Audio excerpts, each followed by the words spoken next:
Habang tayo, mga kapatid, ay nananatiling nakatayo, kunin natin ang ating mga Biblia o ang ating mga banal na aklat at buksan natin dito sa Luke chapter 12, verse 15 to 21. And he said unto them, Take heed and beware of covetousness, for a man's life consisteth not in the abundance of the things which he possesseth. And he spake a parable unto them, saying, The ground of a certain rich man brought forth plentifully. And he thought within himself, saying, What shall I do, because I have no room where to bestow my fruits? And he said, This will I do. I will pull down my barns and build greater, and there will I bestow all my fruits and my goods. And I will say to my soul, Soul, thou hast much goods laid up for many years. Take thine ease, eat, drink, and be merry. But God said unto him, Thou fool, this night thy soul shall be required of thee. Then whose shall those things be which thou hast provided? So is he that layeth up treasure for himself, and is not rich toward God. Ang pangalawa nating verse ay makikita natin sa Matthew chapter 16, verse 26. For what is a man profited, if he shall gain the whole world and lose his own soul? Or what shall a man give in exchange for his soul?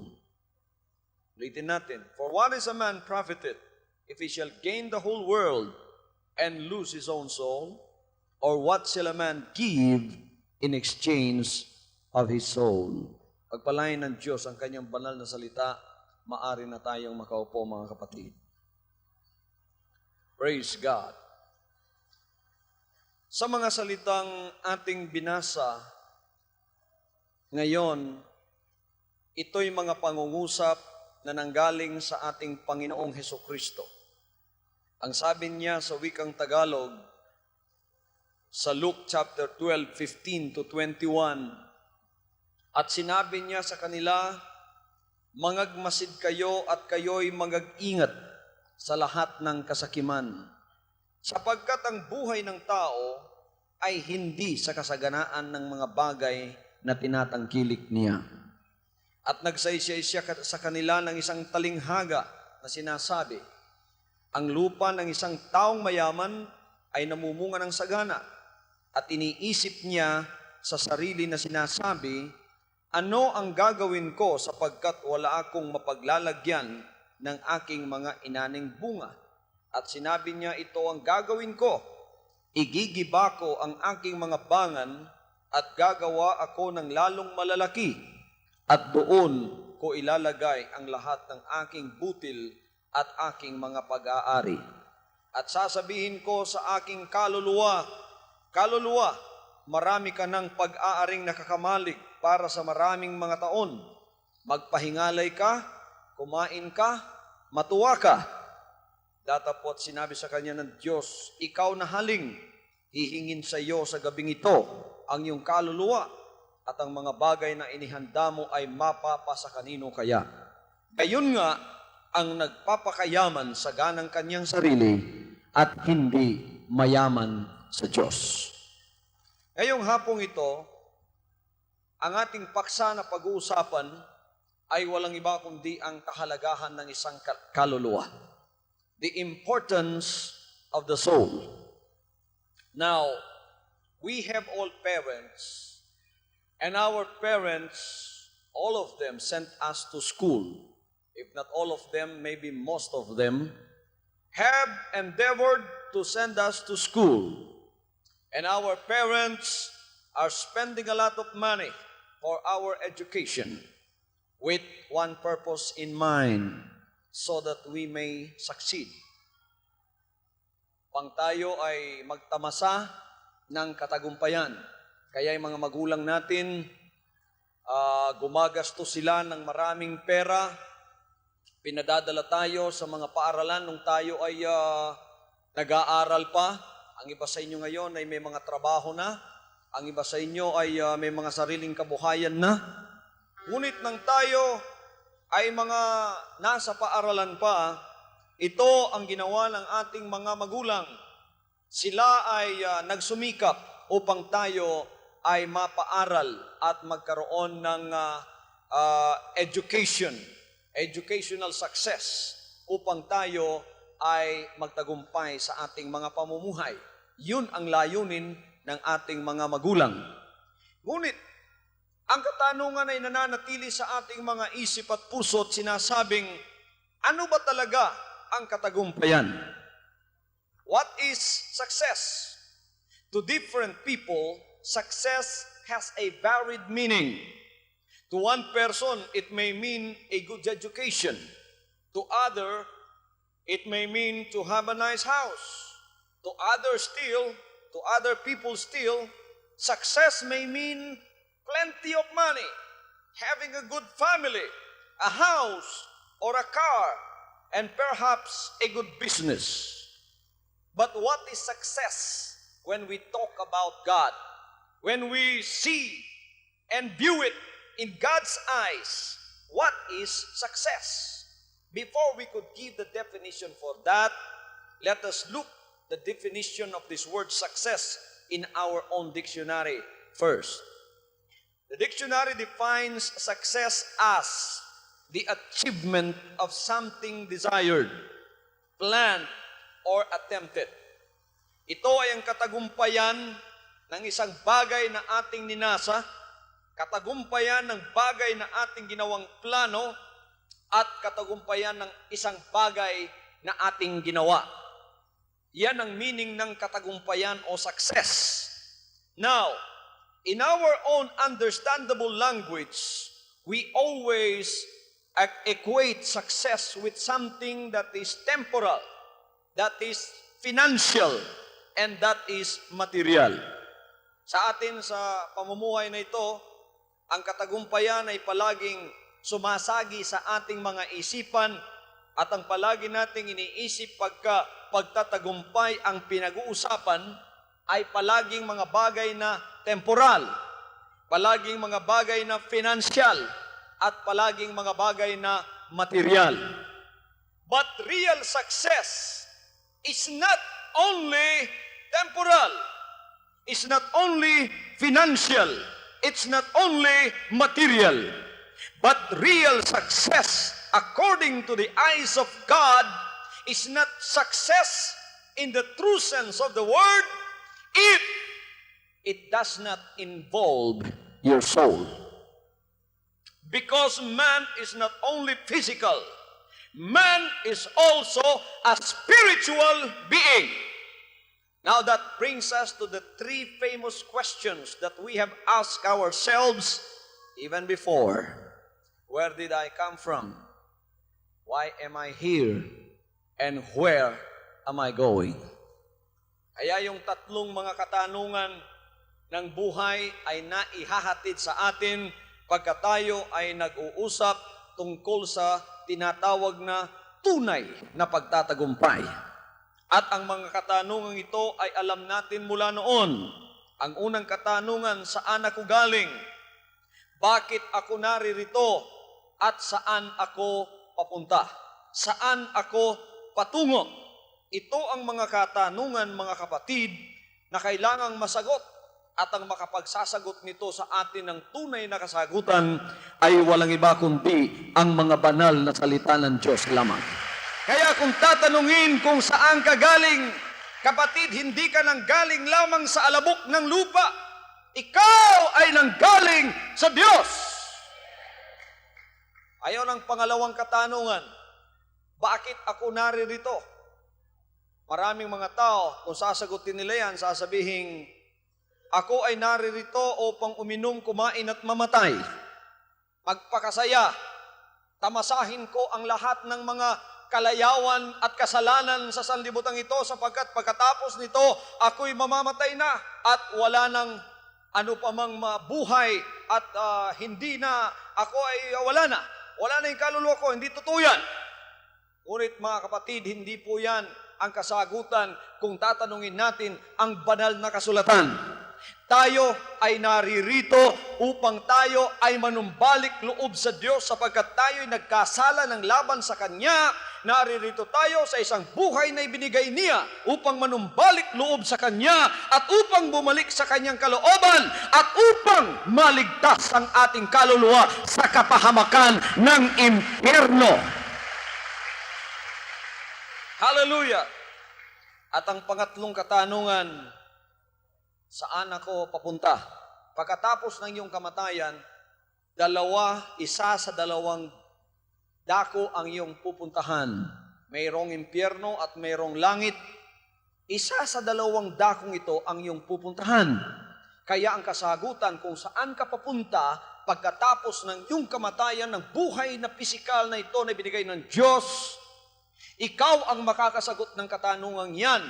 And that is exactly why we are here listening to the preaching of God's Word, because we want to let you know that you have a soul. And before you leave this world, after your death, you must find the answer for that third question. Where am I going? You alone can answer that. And we thank God that you are here listening to the words of God, because the answer to the third question cannot be found in universities and schools. It cannot be found only in your home. It can only be found from the words of God. Matatagpuan lamang ang kasagutan sa pamamagitan ng mga salita ng Diyos. Now, when man was already created together with the woman, we already know the story of the fall of man. He was separated from God. And then man became materially minded. Pinasukan na siya ng masamang espiritu ng demonyo sapagkat siya ay naingganyo ng demonyo at nalinlang ng demonyo, kaya sumunod siya at ang tao ay naging korap. Naging korap ang tao, nawalay ang tao sa grasya ng Diyos. For all have sinned and come short of the glory of God. And so man was separated. He became materially minded.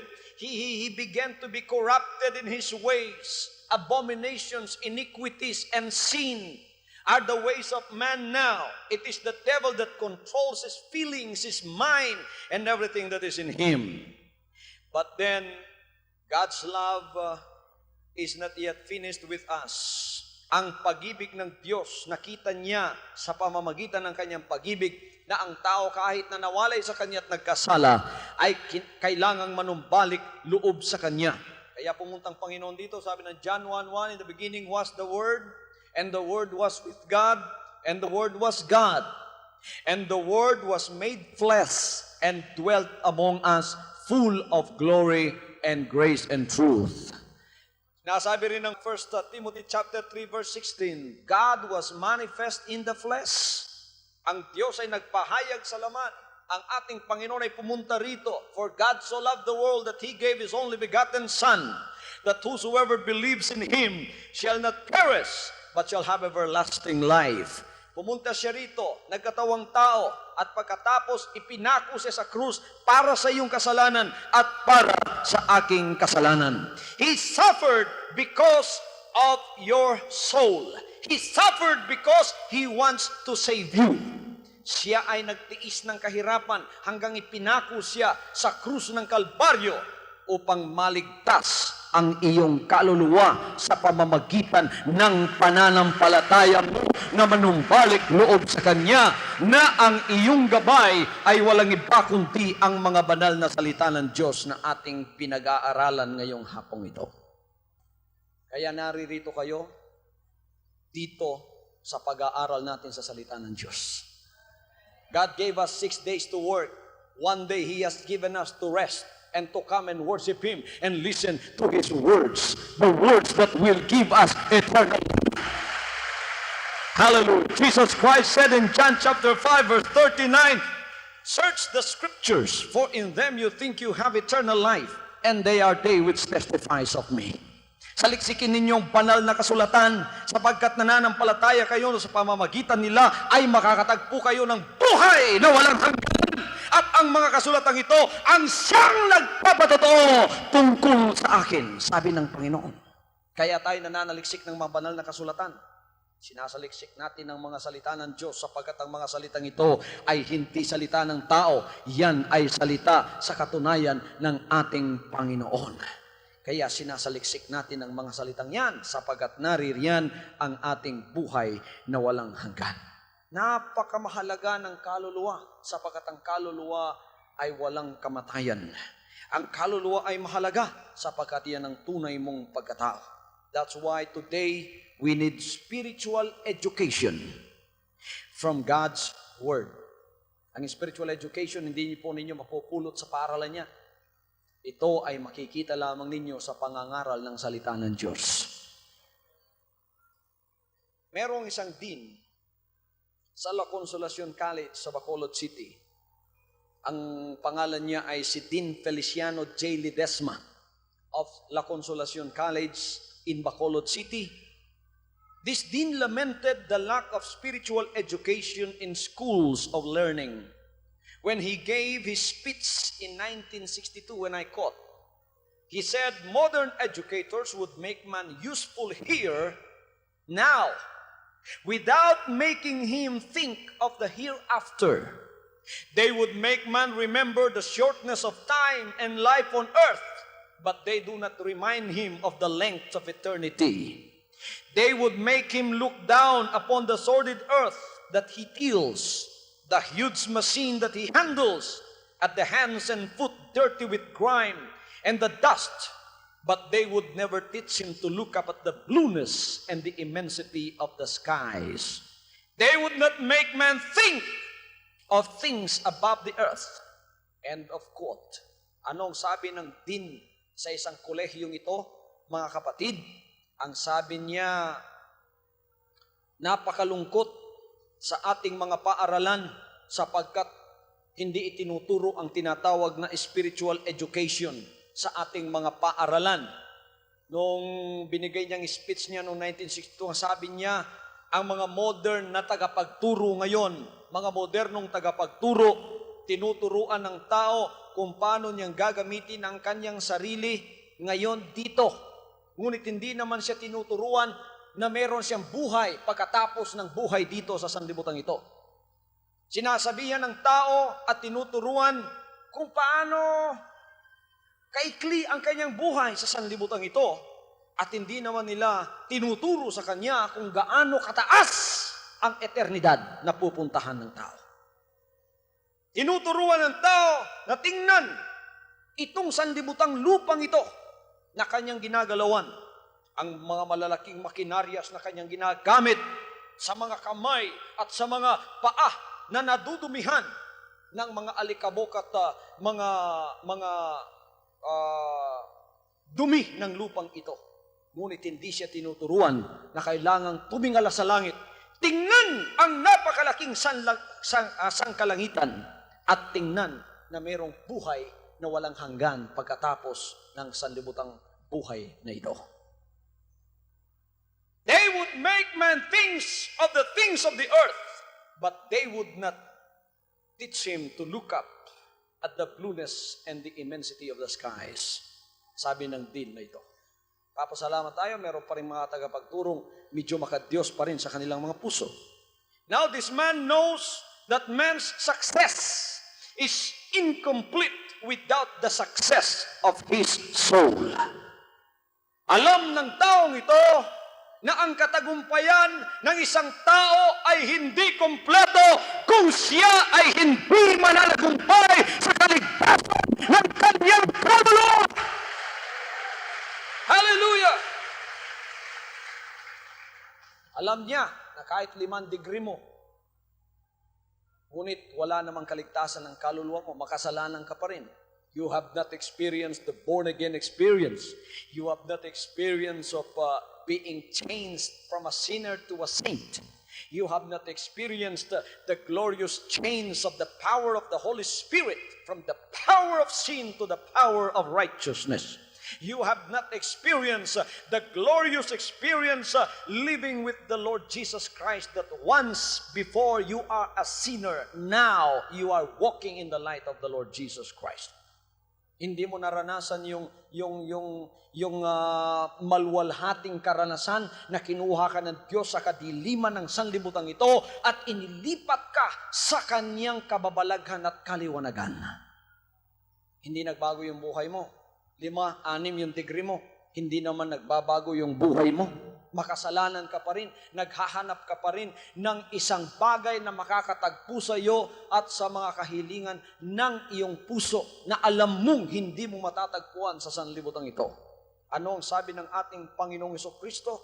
Sa binasa natin kanina sa Matthew chapter 16 verse 26. Sabi niya, what doth it profit a man if he gains the whole world and lose his own soul? Ano ang mapapala ng isang tao kung maangkin niya ang buong sanlibutan? Ngunit pagkatapos ito, mawawala naman ang kanyang kaluluwa. Pero mo mga kapatid, ang sinabi ng Panginoon, napakalaki ng implication ng sinabi niya. Halimbawa, buong Metro Manila sa iyo.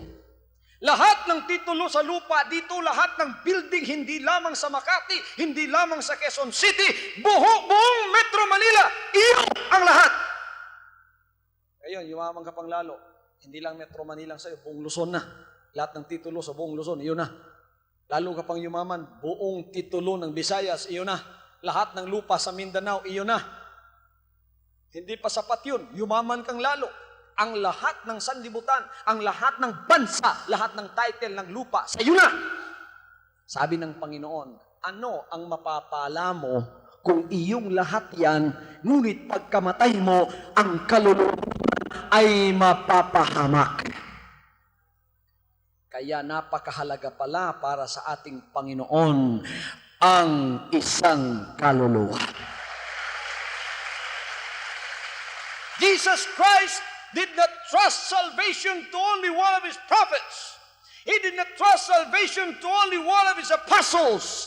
He did not trust salvation to only one of those righteous men in his days. He came in his own self, clothed himself in the flesh. God was manifested in the flesh. He came in his own. And then his own received him not. And yet, when we were yet sinners, deprived of the grace of God, He came down. He Himself came down. Siya mismo, mga kapatid, ang pumunta rito at nagpapako sa kanyang sarili sa krus at binayaran ang ating kasalanan sapagkat sa kanyang harapan, napakahalaga ng isang kaluluwa. Bakit mahalaga ang kaluluwa ng isang tao? Sapagkat ang kaluluwa ay walang kamatayan. Siya ay pupunta sa eternidad. Tingnan ninyo yung binasa natin kanina, mga kapatid. Ang binasa natin sa Luke chapter 12:15. Sabi ng Panginoon, magagmasid kayo at mag-ingat kayo sa lahat ng mga bagay ng kasakiman. Ang sanlibutan ngayon talagang love of profit, love of money. Kaya napakaraming mga bansang napakayaman. Pagkatapos ang kaharap naman nila ay mga bansang napakahirap.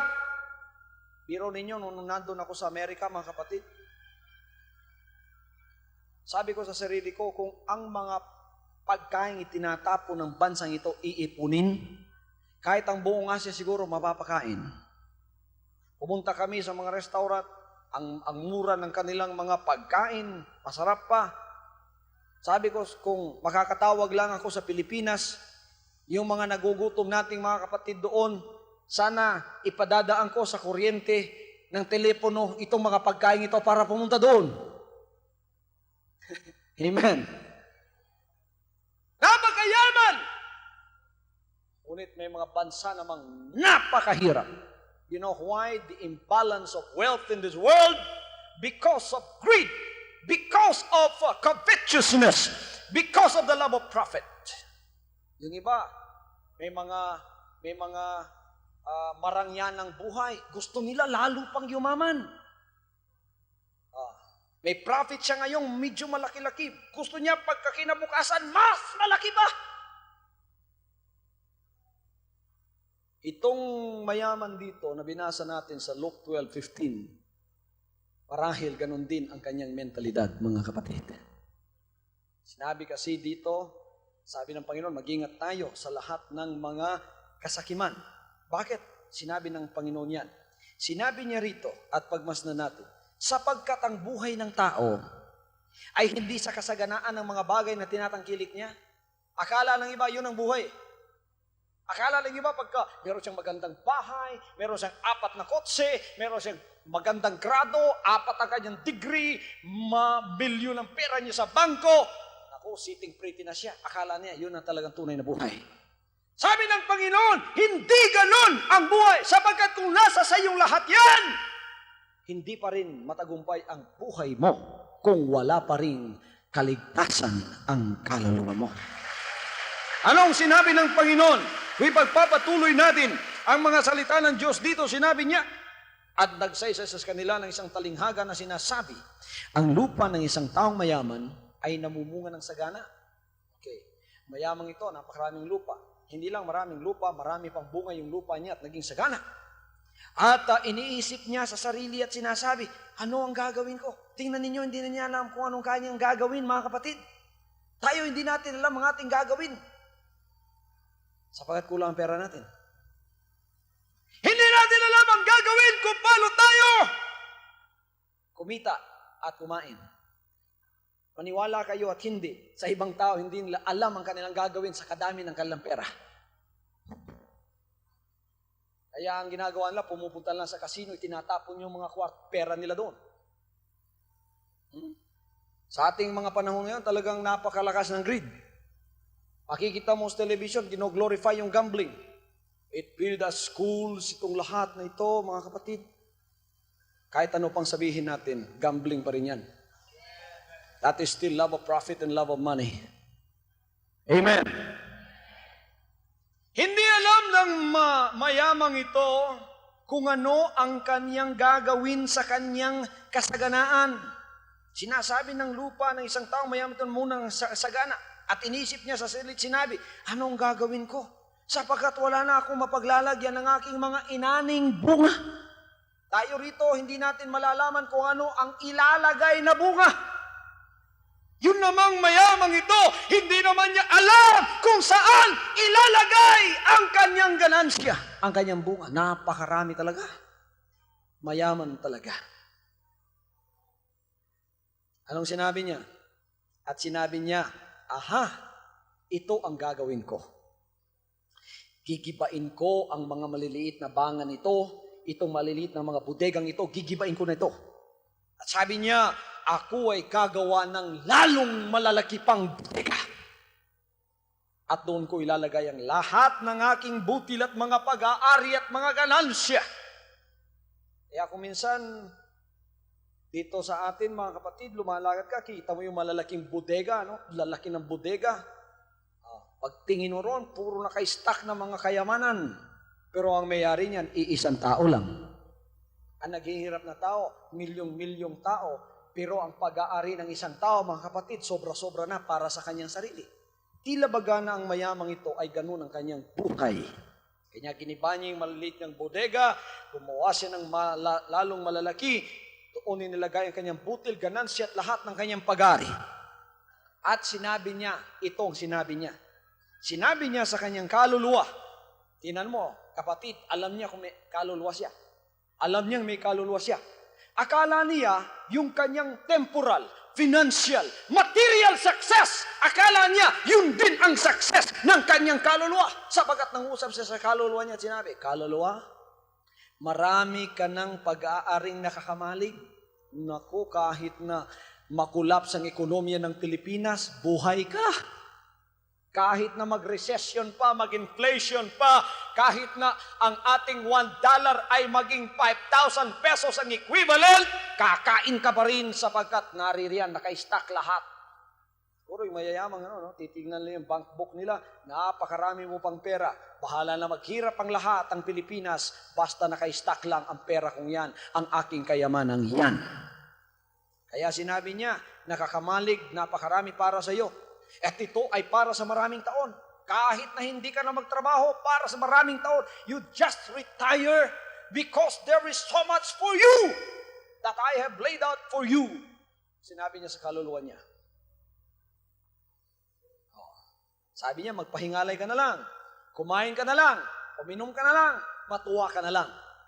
That is the obsession of many people today, isn't it? That is the obsession of so many people today. Their obsession is just to drink, be merry, and be happy. Inom-inom na lang, kain-kain na lang, mga kapatid, saya-saya lang, around the world na lang, napakasarap na ng kanilang buhay. Ganito ang kaluluwa ng mayamang ito. Datapwat, sinabi sa kanya ng Diyos, ito ang napakasaklap para sa mga walang kaligtasan kahit mayaman sa sanlibutan ito. Datapwat, sinabi sa kanya ng Diyos, ikaw na haling. Alam ba ninyo kung anong meaning ng haling? Ang ibig sabihin ng haling, sira ang ulo. Ibig sabihin ng haling, luko-luko. Datapwat, sinabi sa kanya ng Diyos, ikaw na haling, hihingin sa iyo sa gabing ito ang iyong kaluluwa at ang mga bagay na inihanda mo ay mapapasa kanino kaya.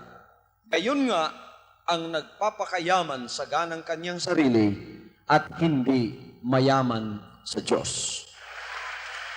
Alalahanin mo kahit sa iyo na ang buong sanlibutan, ngunit isang bagay pa rin ang hindi mo pag-aari. Hindi mo pa rin pag-aari ang iyong kaluluwa. Yan ay nananatiling ng galing sa Diyos at yan ay pabalik sa Diyos. At hindi mo rin alam kung kailan ang iyong kamatayan. Nalalaman ba ninyo ang istorya ni Aristotle Onassis? Isa sa pinakamayamang Griego. Siya ang may-ari ng maraming eroplano, maraming mga barko, at napakayaman talaga. Ngunit isang araw nagkasakit siya. 12 doktor na espesyalista ang kinuha upang pagalingin siya at sinabi, kahit kalahati ng aking ari-arian ay ibibigay ko sa inyo, mapagaling lamang ninyo ako. Ngunit sabagat na ituro na ang panahon ng kanyang kamatayan, kahit pa 12 espesyalistang doktor ay wala nang nagawa upang madugtungan ang kanyang buhay.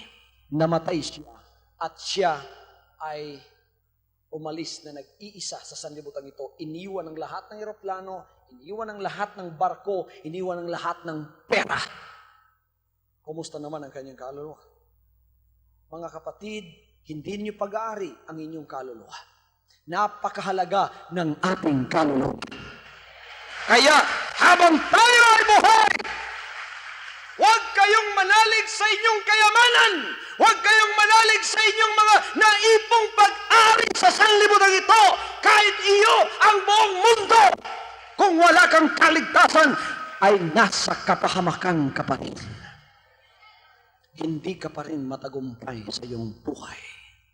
Sabi ng Panginoon, it is impossible for a rich man to enter heaven.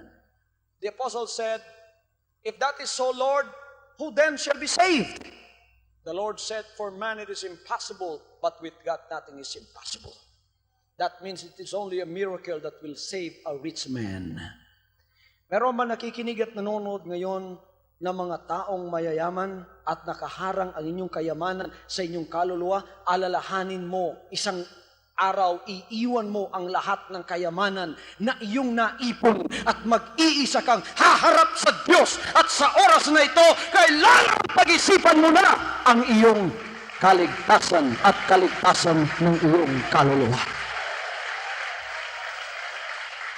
Hallelujah! Kaya, nang hiningi ang kanyang kaluluwa, naku na, nagasto ang lahat ng kanyang oras sa pag-iipon ng mga kayamanan yan. Maybe this man was already about 50 to 60 years old when he looked at himself as being successful because of all of these properties that he has, all of this material and temporal and financial success that he has. And so he just retired from his job or from what he was doing. And he just enjoyed himself together with all of these riches that he has. Nagasto niya lahat niyang panahon doon. Ngunit hindi niya alam ng gabing yon, nakaturo na pala ang kanyang kamatayan. Sinabi ng Diyos, ngayong gabing ito, hihingin ang kaluluwa mo at sino ang magmemay-ari ng lahat ng ito. Iiwan lang natin lahat yan. Anong sinabi ng Panginoon? Gayon nga ang nagpapakayaman sa ganang kanyang sarili at hindi mayaman sa Diyos. Marahil hindi kasalanan ng magpayaman, ngunit kung nagpapayaman ka sa sarili mo lang at hindi ka mayaman sa Diyos, inaaksaya mo lang ang iyong buong panahon. Sapagkat isang araw, ang may-ari ng iyong kaluluwa ay kukunin ng kaluluwang yan at wala ka nang magagawa pa.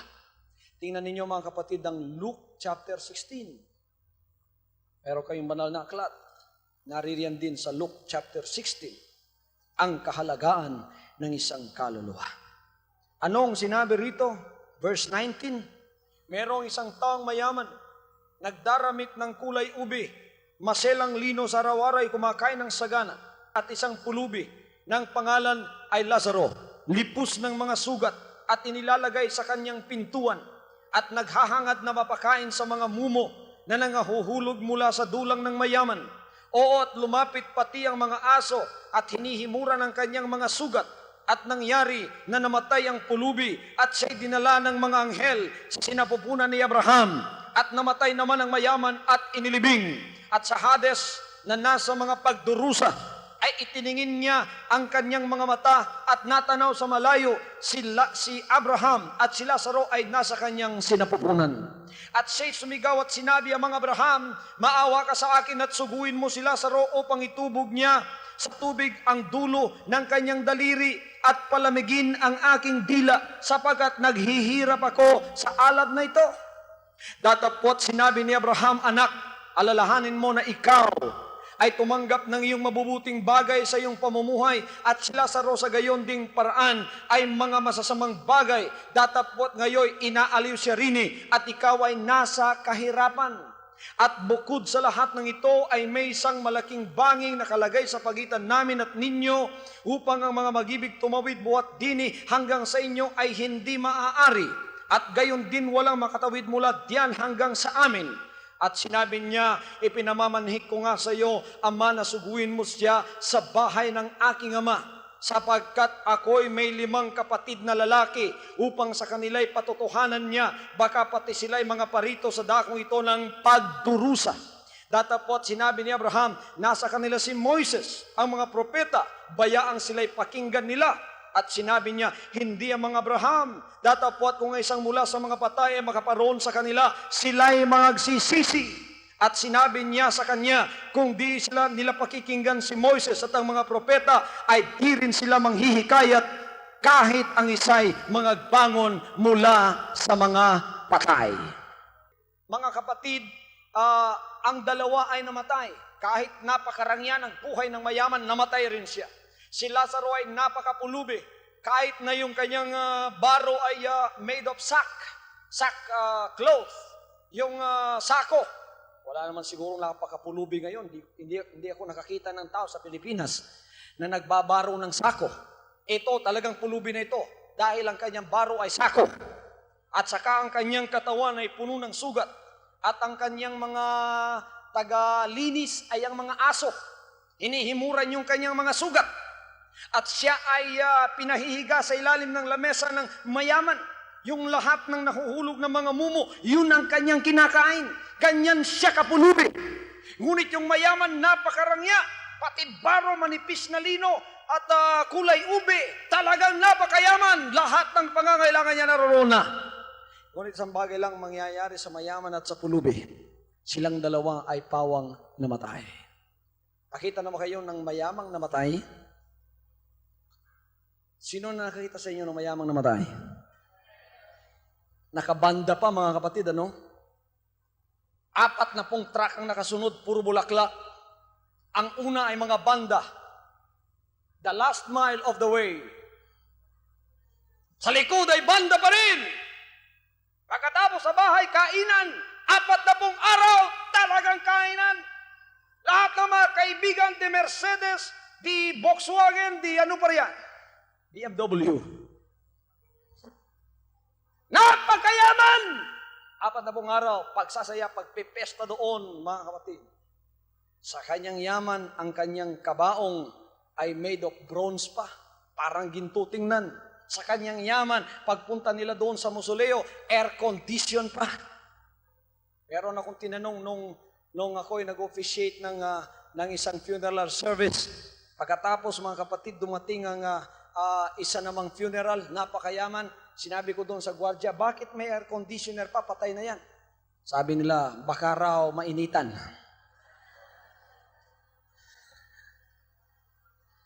Hindi na nila alam ang gagawin sa kanilang naipong kayamanan. Talagang napakayaman.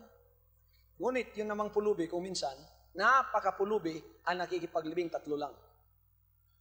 Walang kabaong, offers burial pa, ibinabalot na lang ng banig, mga kapatid. Tapos pinapasa na lang, may tali sa dulo, magkabilang dulo may tali.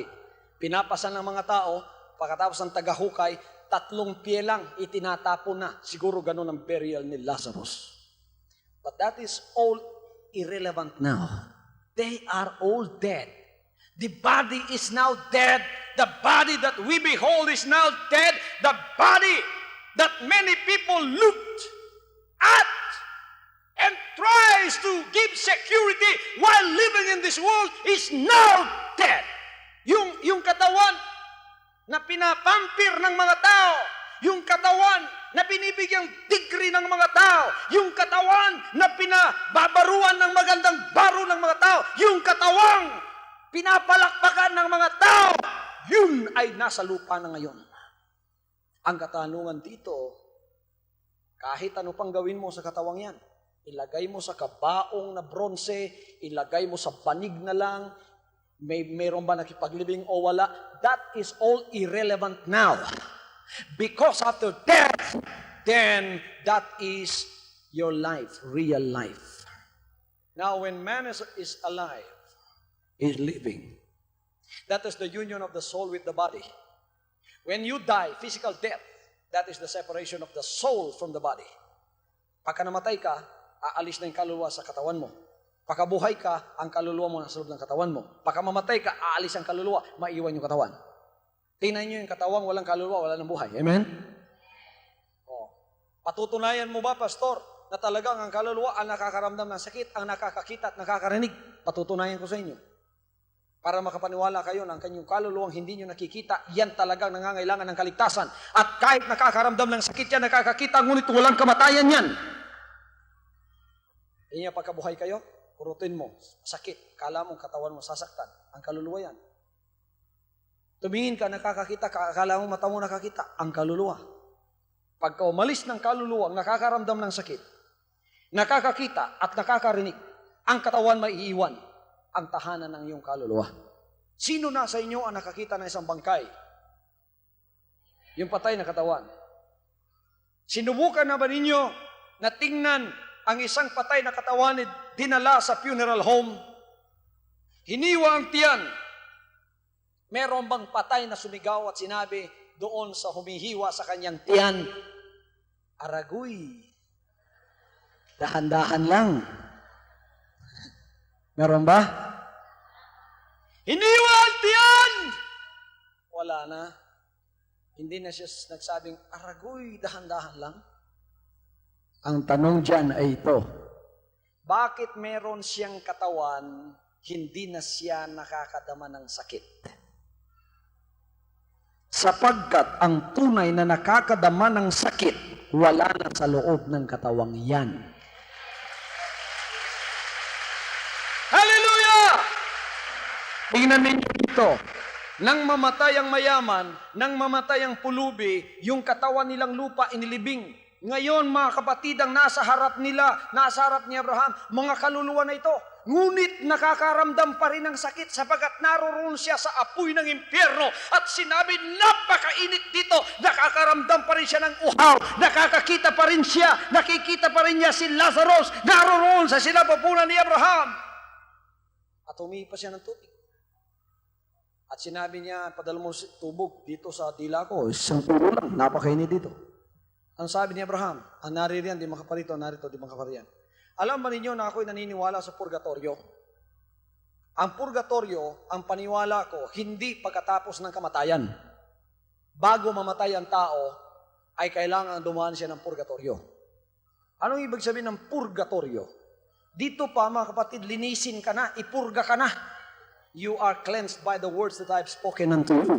Ang mga salita ng Diyos ay nakakalinis, inaalis yung kasalanan natin, nililinis, nililigo tayo, para dito pa ipupurga na tayo sa ating kasalanan. Aalisin na yung ating kasalanan upang kung mamatay tayo, tuloy-tuloy tayo sa langit tulad ni Lazaro. Mga kapatid, mahalaga ba talaga ang kaluluwa? Mahalaga ba talaga ang kaluluwa? Dito sa mga salita ng Diyos, nakita ninyo, sa tradisyon na ating nakagisnan, tayo ang nananalangin para sa mga patay. Kahit pumupunta tayo November 1 sa libingan, dinadalangin natin yung mga mahal natin sa buhay na patay. Panginoon, niligtas mo sana yon, palipatin mo na Panginoon. Pero dito sa katotohanan, hindi tradisyon, katotohanan, ang patay ang nananalangin sa buhay. Pagka ang ating kaluluwa ay nasiguro na natin sa kaligtasan, mga kapatid, masasabi natin sa ating sarili, ako ay nagtagumpay na sa aking buhay. Galing ako sa Panginoon, narito ako at nawalay sa Kanya, at ngayon sa iisang buhay na binigay niya, ako ay nanumbalik loob sa Kanya.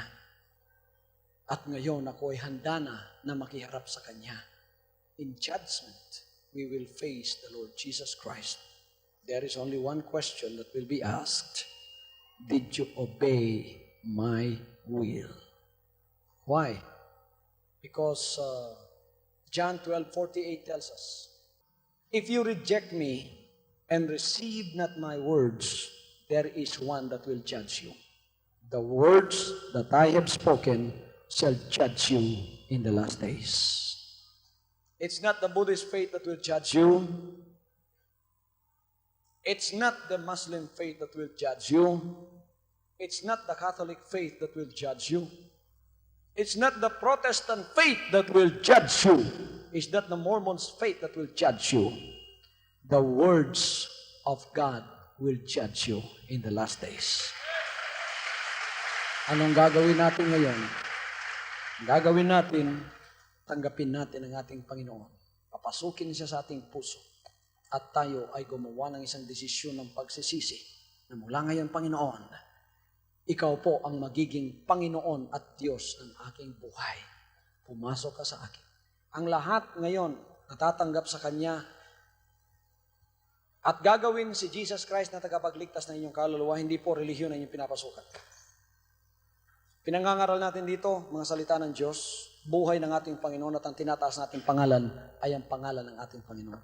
Kaya kung pupunta kayo rito, ang tatanggapin ninyo ang Panginoong Jesucristo. Siya ang tagapagligtas ng iyong kaluluwa. At pagka nasiguro mong ang kaluluwa mo ay nasa Panginoon na, then you can claim real success.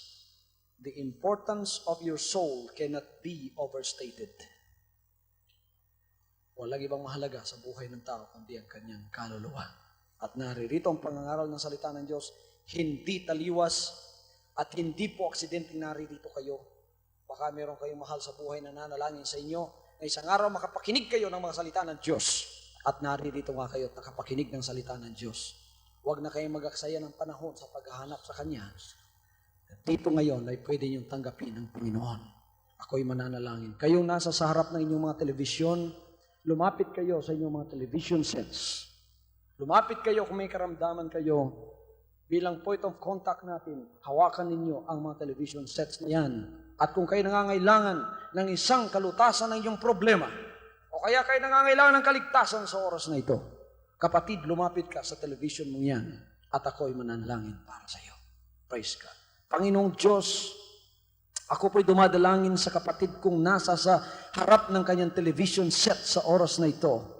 At siya ay mayroong malaking problema sa kanyang buhay. Maring ito ay financial, temporal, o maring ito ay isang familial problem. Isang problema ng pamilya.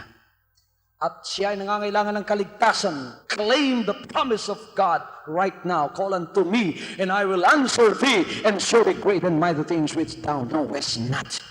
At kung ikaw naman ay nangangailangan ng tagumpay ng kaligtasan sa buhay mo, tumawag ka sa telephone number na sa iyong screen ngayon. Bibigyan ka ng counseling at ikaw ay tatanggap ng kaligtasan sa oras na ito. Gawin mo ang panalangin ito at sumunod ka sa akin. Panginoong Hesus, tinatanggap ko po ikaw, aking tagapagligtas. Pumasok ka sa aking puso at alisin ng kabigatan ng aking kasalanan. Patawarin mo po ako, linisin mo ako sa pamamagitan ng iyong dugo. Tinatanggap kita bilang aking tagapagligtas sa oras na ito. Sa pangalan ni Kristo Jesus. Amen.